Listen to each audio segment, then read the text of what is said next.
Hello citizens. Imagine कीजिए आपकी शादी इंडिया में होती है, आप अपने पार्टनर के साथ यूएस शिफ्ट होते हैं, लेकिन रिश्ते खराब हो जाते हैं। वहाँ की अदालत से आपको एक लीगल डिवोर्स मिल जाता है और आप सोचते हैं कि चलो सब खत्म।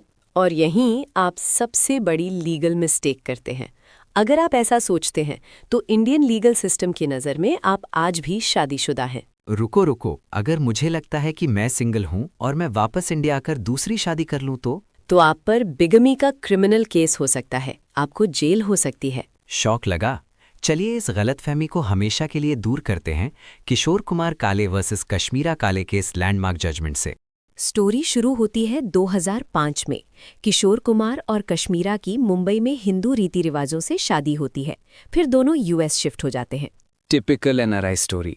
सब ठीक चल रहा था तो फिर ये मामला इतना कॉम्प्लिकेटेड कैसे हुआ? 2008 में पत्नी यूएस के मिशिगन कोर्ट में डिवोर्स फाइल कर देती है। पति के पास नोटिस आता है, पर वो अमेरिका जाने के बजाय इंडिया से ही एक लेटर पोस्ट कर देता है कि मैं इस कोर्ट की अथॉरिटी को नहीं मानता।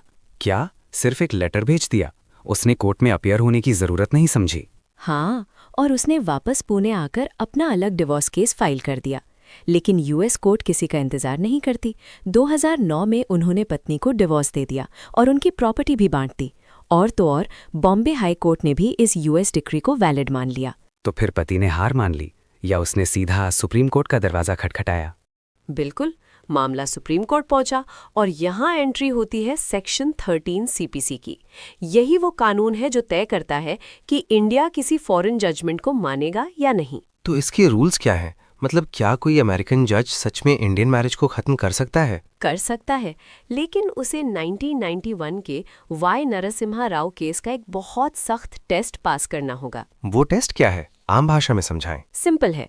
पहला, डिवोर्स सिर्फ उसी ग्राउंड पर होना चाहिए जो आपके इंडियन पर्सनल लॉ में वैलिड हो। और दूसरा, दूसरी पार्टी ने अपनी मर्जी से उस फॉरेन कोर्ट की जुरिस्डिक्शन एक्सेप्ट की हो। मतलब कि आप सच में कोर्ट जाकर केस लड़ें, सिर्फ दूर बैठकर लेटर भेजना काफी नहीं है। एब्सोल्युटली। अगर आपने हिस्सा नहीं लिया तो मतलब आपने जुरिस्डिक्शन नहीं मानी। अब देखिए सुप्रीम कोर्ट ने क्या नोटिस किया जो बाकी कोई नहीं देख पाया। यूएस कोर्ट ने डिवोर्स दिया था इरिट्रीवेबल ब्रेकडाउन ऑफ मैरिज के ग्राउंड पर। But wait, Hindu marriage act के अंडर तो ये डिवोर्स का कोई वैलिड ग्राउंड है ही नहीं ना। Bang on, strike one. और पति का वो लेटर भेजना, सुप्रीम कोर्ट ने साफ कहा कि सिर्फ पोस्ट से ऑब्जेक्शन भेजना जुरिस्डिक्शन एक्सेप्ट करना नहीं होता। Principles of natural justice follow नहीं हुए। Strike two. मतलब यूएस डिवोर्स डिक्री इंडिया में पूरी तरह इनवैलिड हो गई। पर यार वो कपल 2008 से अलग है, 18 साल हो गए। क्या उन्हें पुणे कोर्ट में वापस जीरो से केस शुरू करना पड़ा? और यहीं सुप्रीम कोर्ट ने गेम पलट किया। उन्होंने इस्तेमाल किया आर्टिकल 142 ऑफ द कॉन्स्टिट्यूशन। ये स्पेशल प्रोविजन कोर्ट को कंप्लीट जस्टिस करने की पावर देता है। तो उन्होंने क्या किया?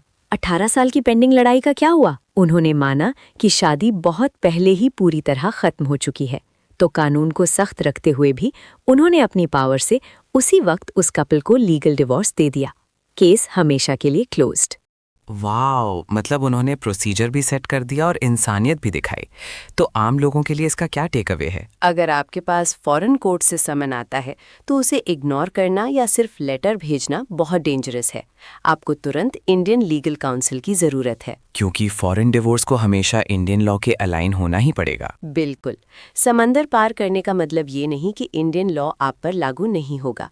लॉजिक सिंपल है, कानून सबके लिए है, बस आपको इसके रूल्स पता होने चाहिए।